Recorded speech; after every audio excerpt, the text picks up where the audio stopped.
Clint, Colette, welcome to my new background.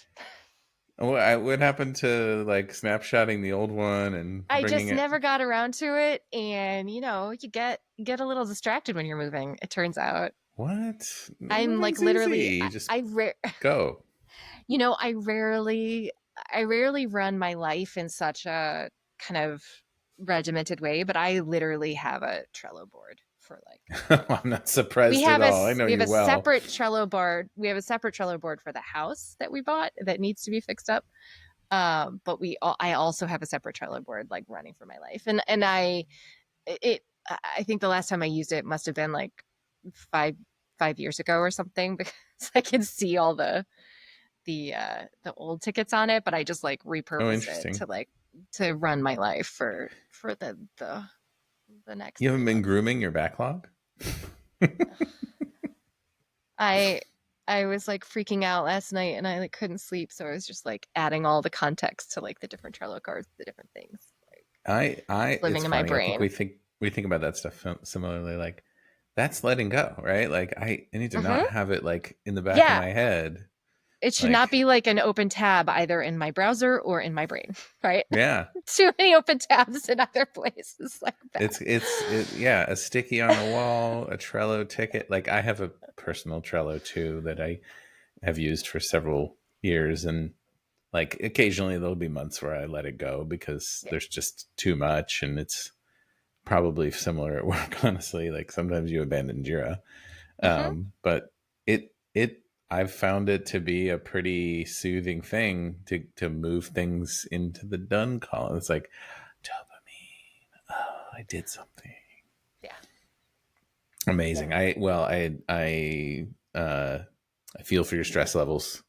I moved 8 times in 8 years, um, and the eighth one was into this house, and that was 2013. So, been here a while now, and plan to be here for a long time. Never again. It Yeah, feels that's so my good to like. I don't need boxes. I don't need your help. I don't need anybody to come, with a truck. I'm gonna be here.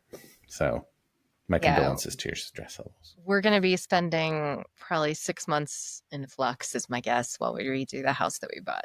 But then after that, I told Eric, my husband, that That's we're like satisfying though, right? Like that's like visual progress in front of you. yeah. I mean, we don't close until tomorrow. But I did move the electricity and gas and water signups to the done column yesterday. So Nice.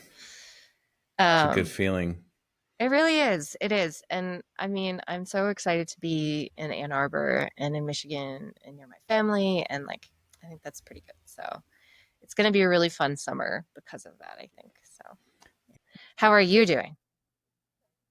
I'm doing okay. I just went through a week as a single dad.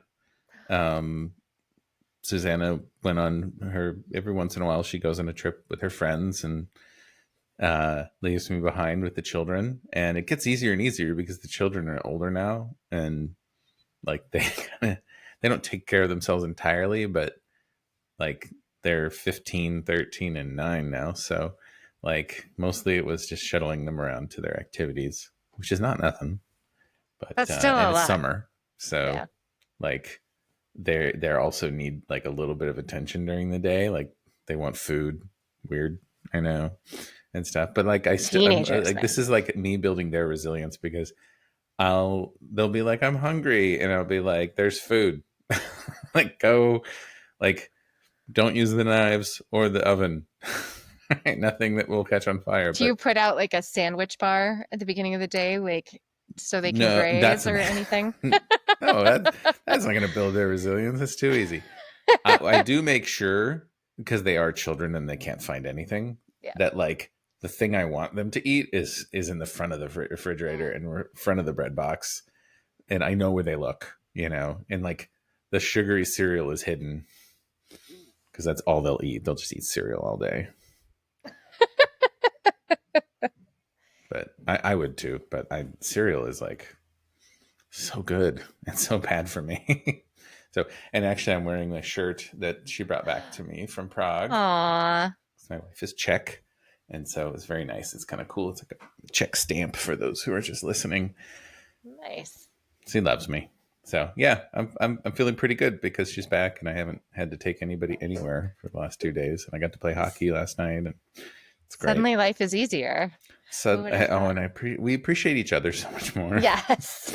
like note to couples of any kind in relate like really, absence does make the heart go fonder. Like, it's not just a cliche. Like, it really is nice to have a little time apart so you can enjoy all the time together. Yeah. So that's feeling Cool. good, but also been busy. I'm actually on call right now. This keeps Ooh. happening.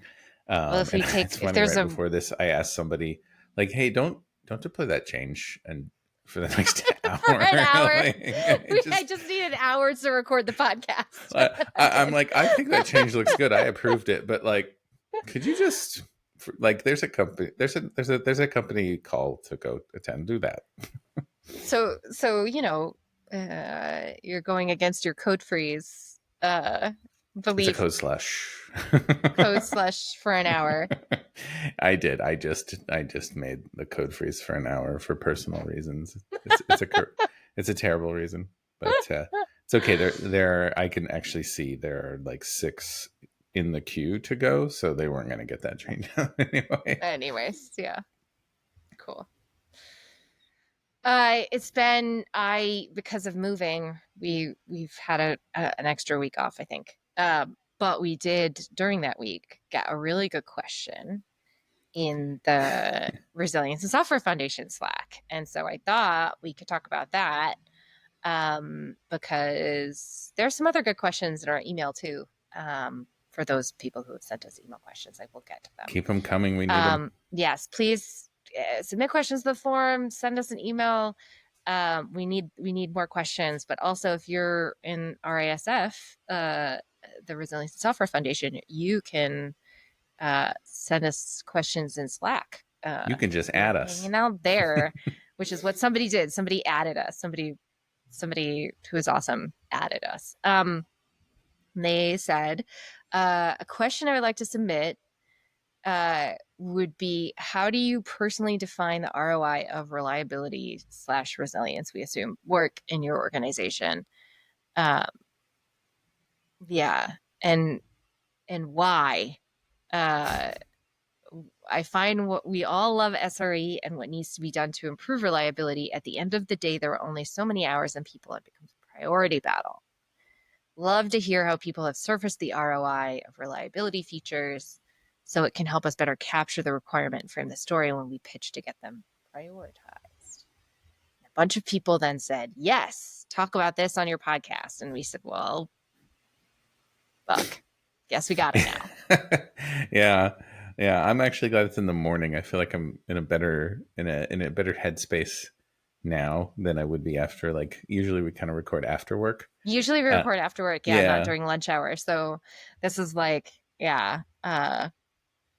it's we're in a different headspace than we would be if we were like at the ends of our days of like. I still have a little bit in my optimism battery that hasn't been drained quite yet today. But yeah, this one kind of triggers me, like, because I think every good leader has asked this question of us. And it's not, I think you mentioned this before. This is a resilience question too. Like, it's not just about reliability work. Reliability work is the software version of safety work, right? They interact with each other in our in our I always worlds, and actually pulling that apart a little bit, like I feel like sometimes I have a resilience mind and a reliability mind, and it's usually when the resilience work gets hard. I just go back, I scope it in, like, oh, I just don't have time to explain no root cause again. Like, I'm not, I can't explain to you why that metric isn't good. So I'll just go back to reliability work. But like, ultimately, I think resilience helps us answer this question about reliability too, because the metrics that we all know and don't like, seem focused on reliability and like systems. And I keep thinking about Dave Wood's talk. The It's not about what you have, it's what you can do. And it's so Yeah. much harder to measure what you can do, like than what you have. So I feel Or like how we what you're doing is preventing something bad from happening, right? Like right. that's impossible to prove. You cannot prove a negative. Yeah. No, it's a constant like there's this like proxy feeling that people have that like I have deployed. I always pick on Canary deployments, but there's a whole bunch of reliability practices. I have deployed Canary. I made Canary deployments a thing, right? Like I have a Canary deploy system now. Um, you still can't prove that it's preventing anything, right? Or that it was worth, like, what is it worth, I think, in the end? And how do you know that it was worth it? Like, how can you tell? And will its worth change from now to 2 months from now or 3 years from now? And you see this, right? With reliability investments, what we constantly see is, you can rally a group of people to be behind a reliability investment. And then something in the business can change or can shift. And suddenly there's these business pressures or these other time pressures that people have pushing against. And this is actually, if you go into to kind of bring another resilience nerd thing in, Jens Rasmussen makes this model that you can look up and we'll put a thing in. But it's basically like there's like a sort of three-pronged uh, system where it's like the economic boundary of a business, right? Which is like beyond this boundary, on the other side of this boundary, you will go bankrupt. So you must do that, stay on this side of the boundary to be in business, to have a business, to be successful. Then there is the sort of like physical reality boundary of your people. And like this would be the equivalent of like somebody collapsing from exhaustion because they've been working an incident for 48 hours and they literally can't do that, right? So then there's the like physical limitations, right? And then there are the other sort of boundary model in any system is the safety boundary, right? And so you have the economic boundary and the sort of physical exhaustion boundary, like realities boundary, and then you have the safety boundary. And the each of those mechanisms, the physical exhaustion mechanism uh and the economic boundary, they're always pushing towards the safety envelope. They're always trying to push our point in time or our situation into that like. So I think like before I answer the ROI question, I feel like it's important to flip it a little bit and say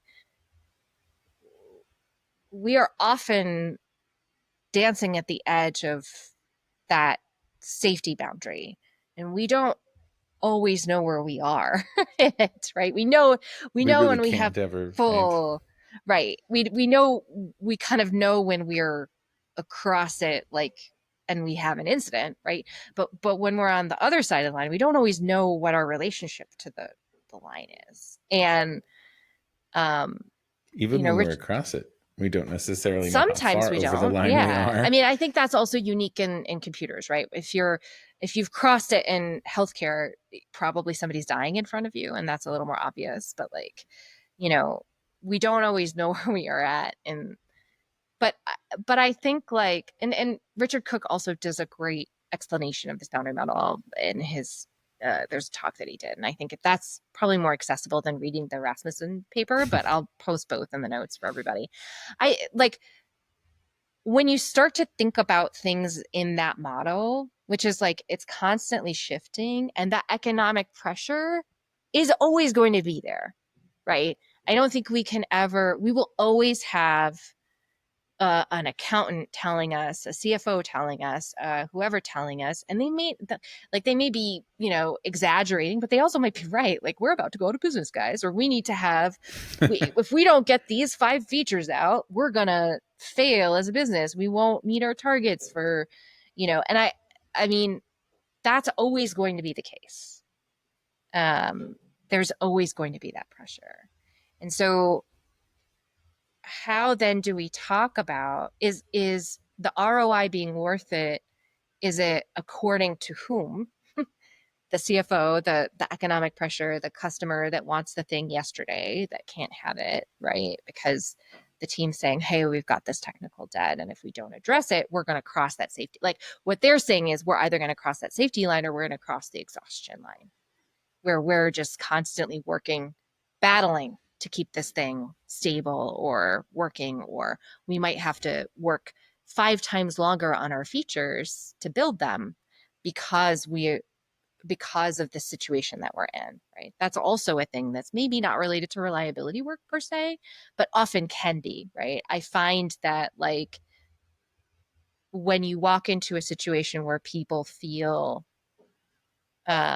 overworked because of technical debt, you see real risk there as a technician in terms of incidents happening a lot, or big bad incidents happening like instead of small ones. But you also see People people burning out. saying, yeah, but you yes, you also see people saying it's taking us 10 times longer to build these new things than it should, right? So there's ways to solve for some of these problems, like both of those things, if you take some time and do a little bit of a detour. And but you also have to build the plane while you fly it. Like you can't. I have never been in a situation where it's been acceptable for the business to have a full stop. All of our focus 100% of the time is on unburdening technical debt, or you know, and I think like there are people that I think of, leaders that I've like learned this from, even anecdotally, right? I think Pete, I forget Pete's last name, but he was the VP at Twitter for a while. He like took them out of fail whale mode back in the day, right? And I a think I've lot of read that that, story. was about building. Pete, you can, if you, I don't think you watch this, I don't expect you to. But if somebody else who was at Twitter when Pete was at Twitter has a different memory, please write us and tell us. But like my understanding is that a lot of this is about compartmentalizing, taking down like to basic pieces and saying like we're going to work on this while we do this. We're going to look at what small thing can we shave off that like will help us move faster in terms of building features. So that's a lot of where platform engineering came from, right? And what also improves our safety, right, at the same time. So trying to address those things, um, and trying to deliver wins for feature building or customer, that I've seen as being a like a way to sell it. Um, Yeah. The building the plane while we fly it model comes up a lot in software, right?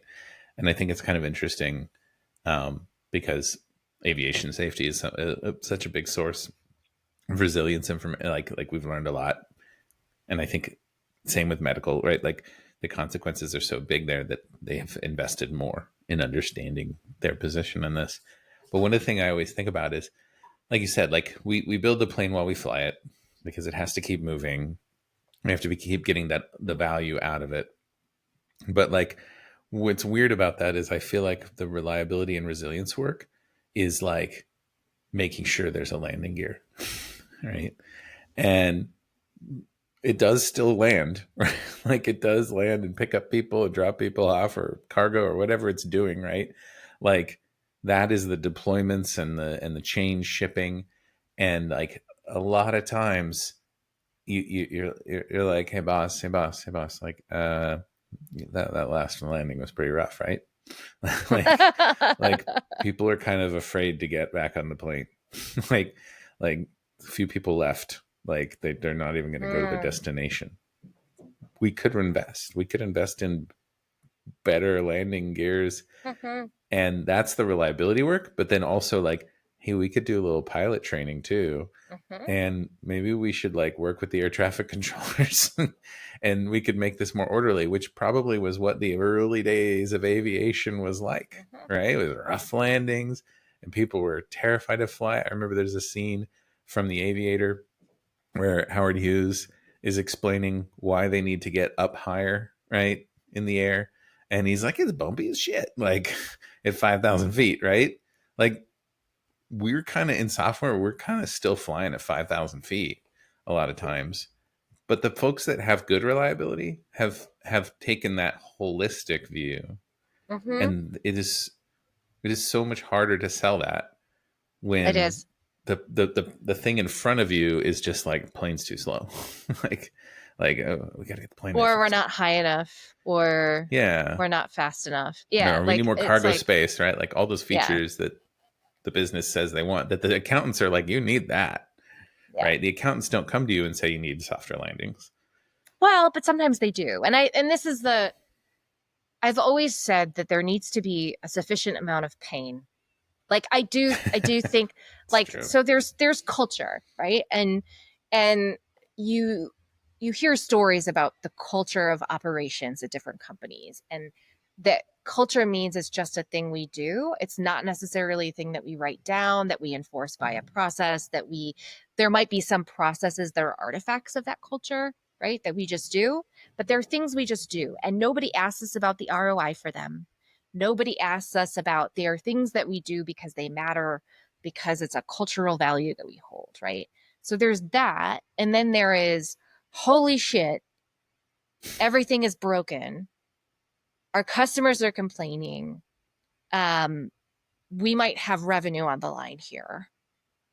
Uh, if this fails, if this hits some kind of, you know, then it won't matter what 5 extra features we built this quarter, right? I do think that there is like a, and it's vibes. I've never actually seen it based on, sometimes I've seen it based on like actual customer knowledge. And this is, this depends on how in touch with your customers you are and how often you're talking to them about these things, whatever. But, and how, if that's even possible. Like, some people have so many customers, it's impossible to know. You have to kind of guesstimate or under, like, you can't really know. If you've got a billion customers, you, how could you know who's leaving because of your Right. costs, You have or to like, guess, you have to guess. and you have to do Um, science experiments right. to test your theories. And like, that may or may not be worth it, because you may be able to have a hunch based on talking to people in customer support, or based on sales or whatever, right? Like, there are people who can give you vibes, and they're based on qualitative data. It's still data, it's just probably not quantitative, right? And you find, I think, the vibes in a company start to shift, where there's an awareness, there's a sort of thing of like, oh, we got to get better. And that's your window of opportunity to make change to the culture because of what you like. And it sucks to say culture change. I think it's just fucking obvious and lame to say We it. just got to make people care more. But like, God, I hate that. But like, it's like, the way we're doing things now is not working. People have to experience a sufficient amount of pain, however And that it has to pain be manifests. externalized, Yeah. right? Like it can't just Yeah. be something that a small group of people who care enough, like Mm-hmm. that's what the care more thing problem is, right? You see those people caring and you're like, if everybody cared Right. as much as they did, right? You Right. actually, it's not about caring, it's just they're the ones who are carrying the pain. So Right. they need to externalize it, need to help them do that. And that is often what reliability work is, right? Making SLOs, making synthetic tests, Mm-hmm. like helping say the reasonable thing. Like what Mm-hmm. you're talking about, the vibes are usually what starts. Sales is mad, support is mad. But if it doesn't ever have any like where to go, right? Like there's nowhere to invest that concern in, then it just carries with the infrastructure people and the incident commanders who see it all, Right. but they don't externalize. They don't have a way to externalize it. So one of the ways I think we get ROI is by having like reasonable conversations with people who haven't been involved in the pain, whether it's the developers, and saying, hey, like we want you with your product people to say what would the good user experience look like, Yep. and then we're gonna, if there's any of that you could measure and see if it's happening, Right. right? But Right. then, like, really important, we're gonna tell you when it's not. right? And we're going to ask you to respond on that. And that's like that shift Right. that you and I have been through a few of those where you see it seems terrible at the beginning. People are like, I don't like this. Yeah. No, it's Right? But extremely that's the painful for an point. organization to go through this. And like, Yeah. this is why every single time I approach this problem at a company, it always involves sitting down with product Yeah. and talking about what is the helping them define what that reliability value is, right? What is the value that we're delivering and why does it matter to our customers? And okay, now let's segment that value to this is absolutely must have, like this is like basic stuff versus this would be nice if this were up or working or whatever, but we can, address it later, right? And the problem, so that can be the conversation with product to help you define that ROI of like, well, what are their basic expectations? What are the customer's basic expectations? But then, of course, you get the messiness of like sometimes these systems that are down here, like serving the secondary systems, are also critical to the primary. Like the engineering story there becomes very painful to start to sort out. And it takes a while to get people to start thinking in that way and feeling like they can untangle that big gnarly mess of interdependent systems and make sense of it in a way that like is like okay, like I can see why we would spend a bunch of time here but not maybe here. um and I think like ultimately I've just seen people underestimate how long it takes for Yeah. engineers to go, like for everybody to go on that journey and to start to make improvement that is lasting, that is becomes cultural, that is about conversations and people saying, hey, no, like it's really important that this works. And we are seeing this evidence from last month that it's not working as well as we really need it to. And therefore, there never has to be a conversation about ROI. Like, it's just, this is what matters. And this is why we're doing what we're doing. And like, we have mechanisms in place. Like, you have to get to the place where you don't have those conversations about ROI at least as much because it's they're different kinds of conversations, I guess. Like, oh, they're more natural. And that's why I really like that you mentioned product. I want to take it back to that because I think that's what you're saying. If reliability isn't something that your product managers and your product people and your CEO cares about, it's never going to happen. Like, it's just, it There is can't. no ROI. You can't tell that story. Yeah. Right. So, like, nobody comes to you and says, I want a plane with better landing gear. I want a race car with better brakes. Generally, like their sales cycle, your business cycle is on that core value you're providing, that differentiated value you're providing, right? But it's implied that they're not going to die when they use it. They're not going to that right, and you have to write it down. You have to write down SLAs and say, well, like Mhm. if it starts to break, we'll fix it, right? Because we need some language to talk about that. But like internally, that's not enough. That's like table stakes for talking to people outside your organization, but inside, the CEO, the product, your VPs of sales need to understand and want the product to be reliable, and by proxy, the people to be resilient. Right? Yes. And that's the like second order thing that if you get to a point where their eyes are opened to, oh wow, the customers are really struggling, and then you say, yeah, and also the people inside your company are really struggling, right? If you can get them there, I feel like every time I've seen anybody in that position, whether it's product, like a single product manager or up to VPs, I honestly have never seen a CEO engage at that level, but been at big companies. That's when I think you're right. It ceases to be about an ROI, and it starts to become more of a like, well, what do we do? Like, right? What do we do? And then the investments start coming pretty quickly then. And then the questions come of like, how do I know this is really doing anything for me? And Yeah. that's the question that actually triggers me. Not really necessarily the ROI one, but the just like there's this void, and I actually don't have great answers. All like the talk from SRECon North America recently in March, metrics that matter, right? Which was Yes. talking about we're not going to say those 4 letters today, but it was talking about metrics that do matter in this space Mm-hmm. because ultimately we know the question's coming. Mm-hmm. And I still am like super dissatisfied with all of our answers for it. Yeah. It's like I've been touting like, how about what if turnover went down? Like, would that convince you? Like that's a way lagging metric, but like Right. it's it's something I think we can make a hypothesis about. Exhaustion from on-call shifts, right? If Right. people aren't getting paged as much at night, like, is that good? Or Right. if they are, they have what they need. Right. Like, right. Like and when they need help, they get it. Like Which recently, is qualitative, right? Again, I will it's the say, like, sentiment that's button. qualitative. Yeah.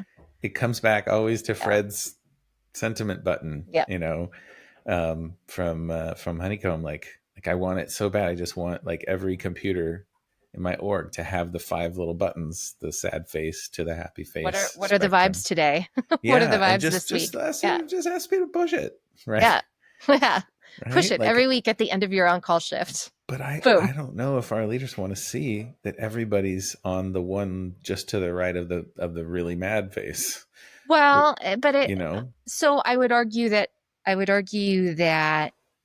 there are also mechanisms that pressure our leaders. I want to go back to Rasmussen's system model, right? Because I would say that there are pressures with all of our leaders to disregard some of that sentiment sometimes.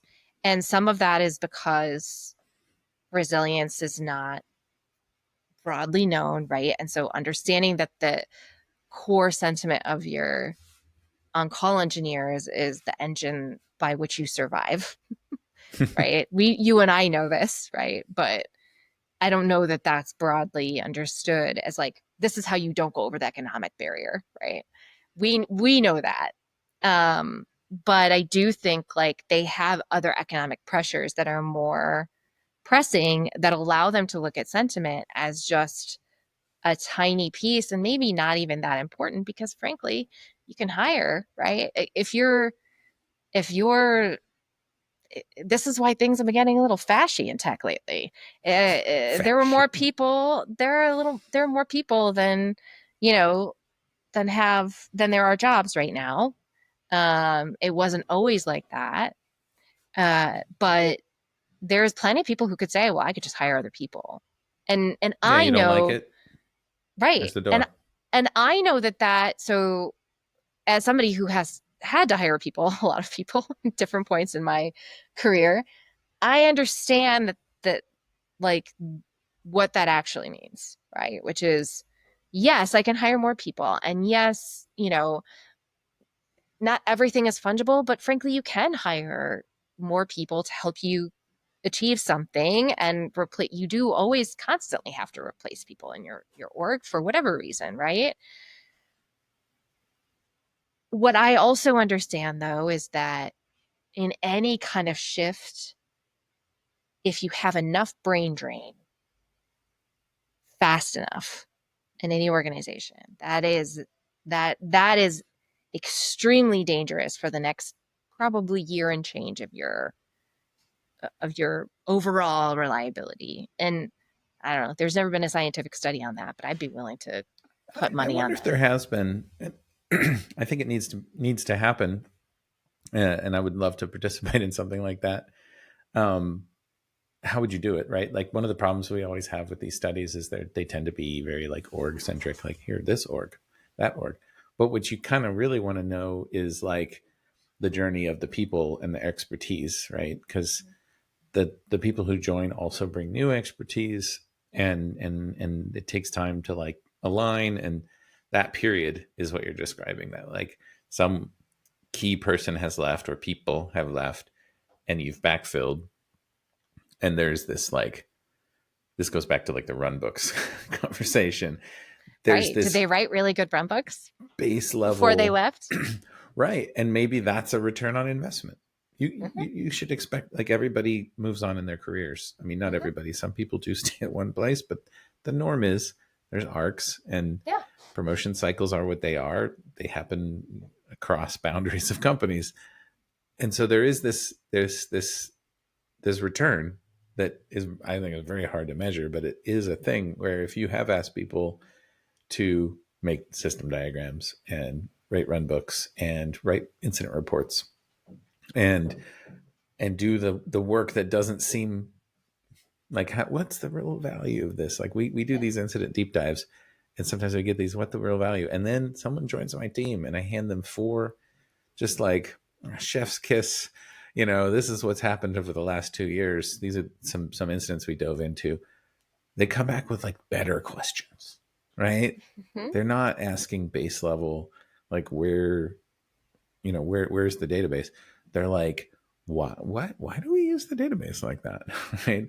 Or who, like, is that still true? Like, Hmm. right? And those are like, now you have foundation Yep. on which to build. And so I feel like, I think we need to figure this out. And this is the triggering part of this question too. I haven't been able to really, like, even a qualitative, like, other than vibes, which is the Yeah. button.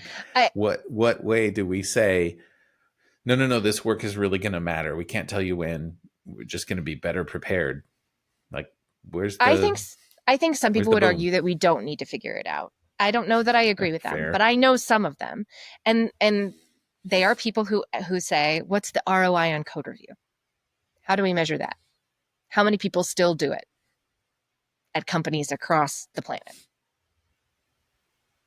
What's the ROI on?" No, you just do it. It's something you have to do. Right. It's in the compliance And so standard, I so you think the got to do it. question is like,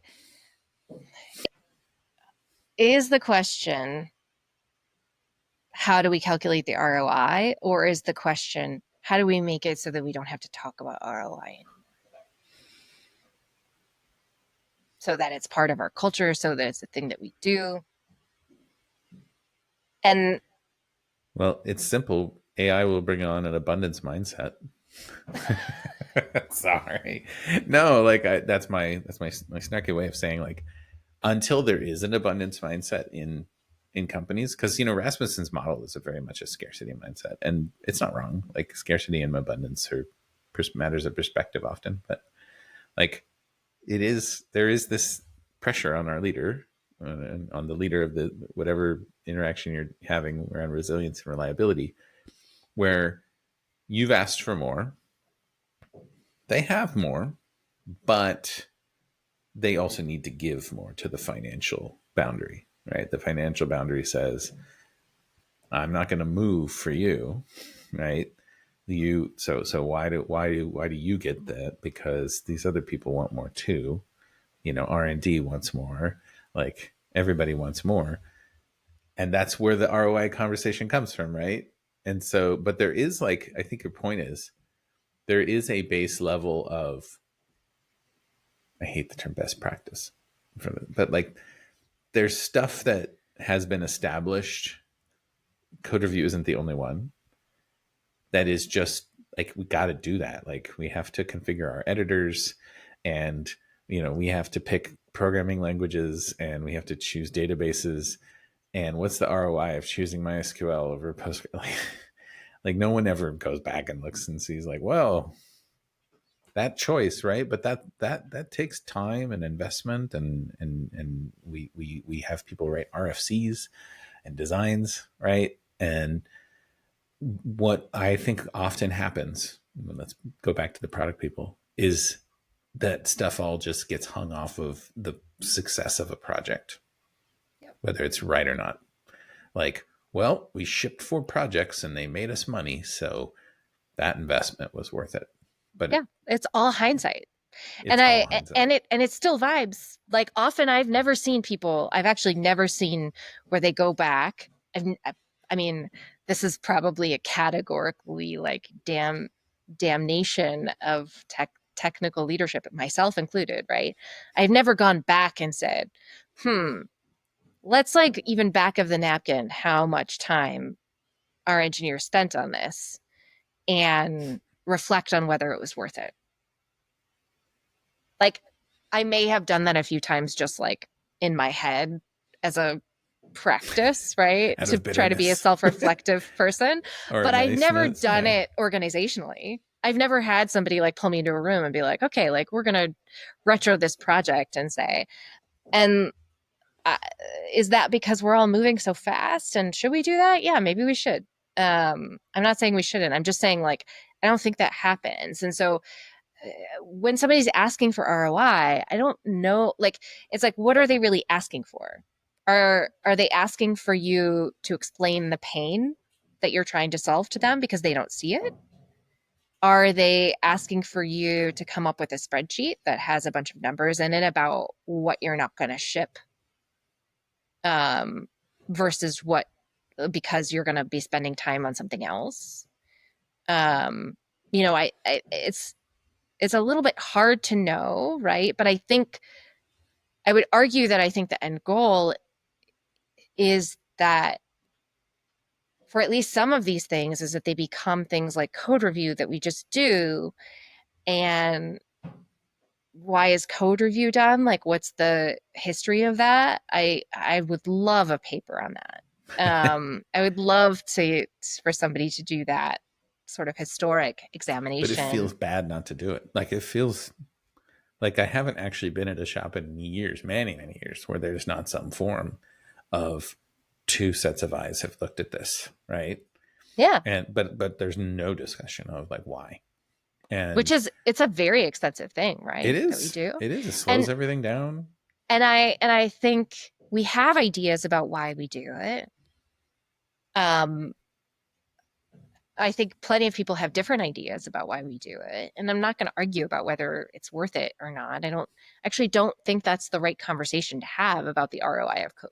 Like, is the ROI of code review? But I think ultimately, like, if you think about if our goal, right, is to get some of these practices, like whether it's ops review, like the ops review discussion that we've had related to run books or learning from incidents and doing an in-depth incident analysis every once in a while, like if those are the things that we want to have done because they're just done because like code review we just do them, is it better to fight about ROI or is it better to uh you know have guerrilla practices where people just start to see the value in them because we've done them once or experimented with it once and tried to do it on a very small scale so that like we don't have to have hard conversations about.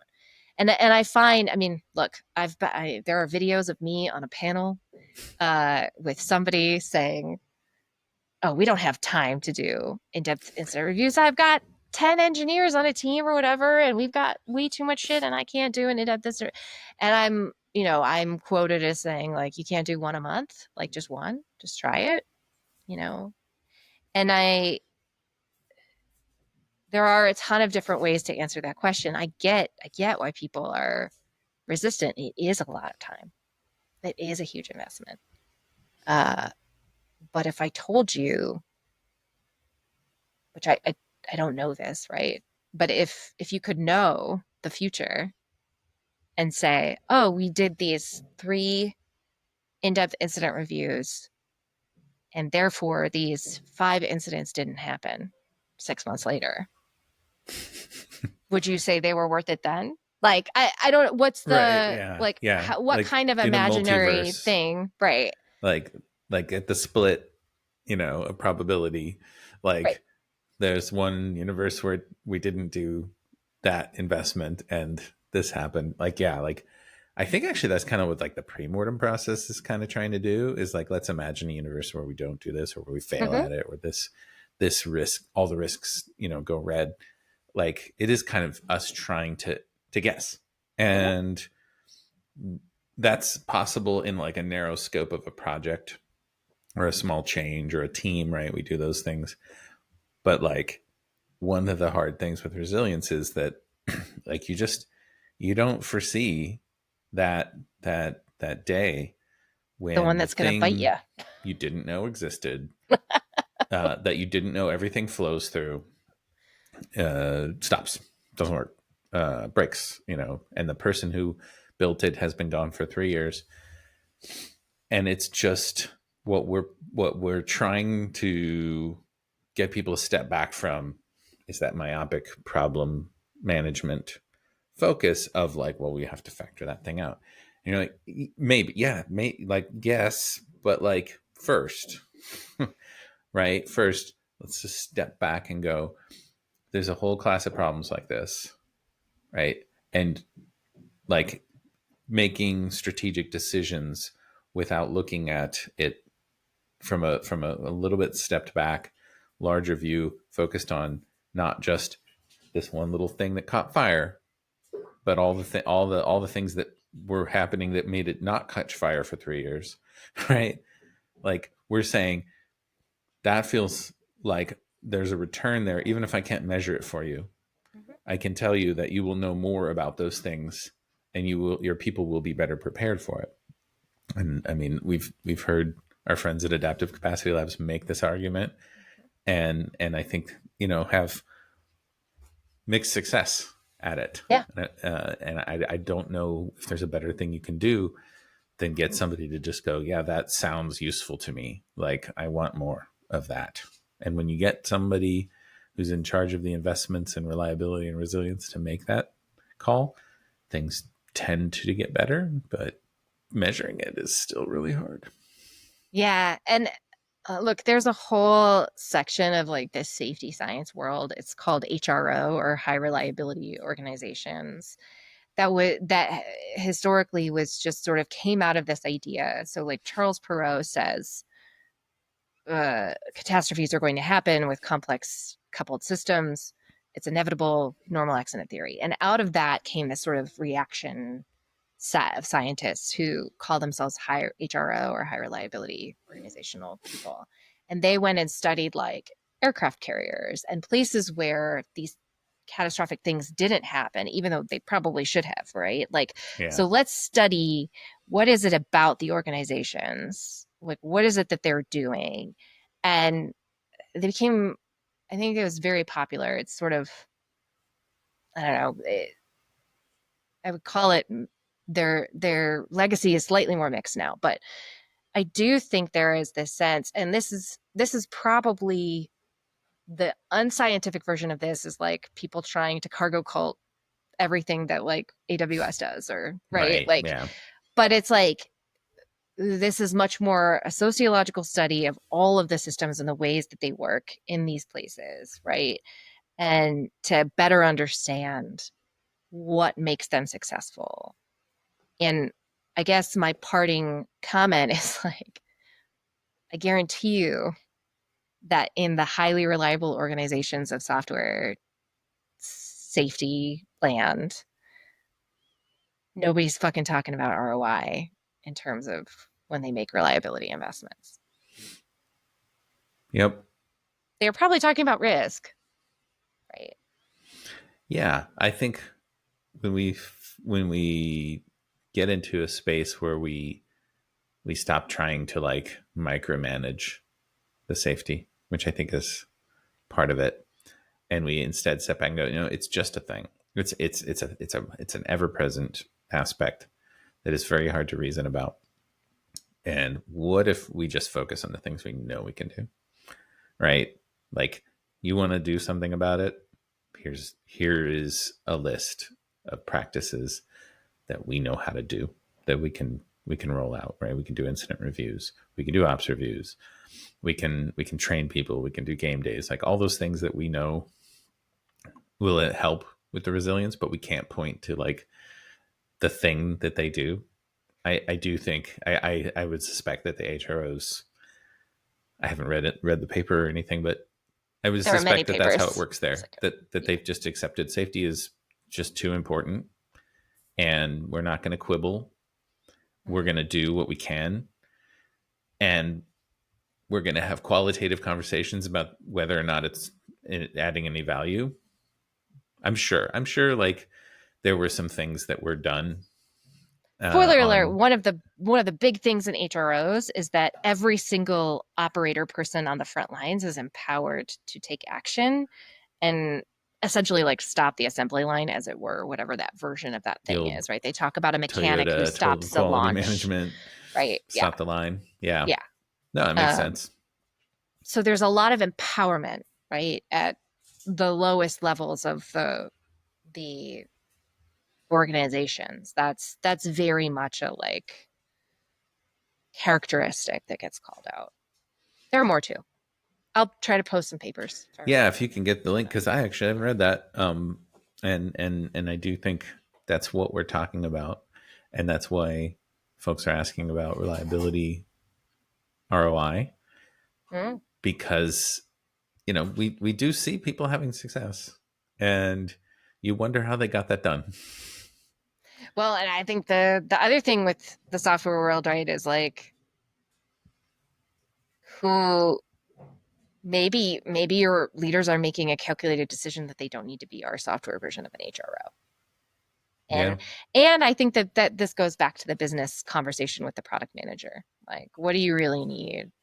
I mean, you remember that when we were at Spotify of like we weren't on the we were working with the sort of artist label kind of side of things in terms of the technology, and that didn't need to be as highly reliable as the consumer side technology, right?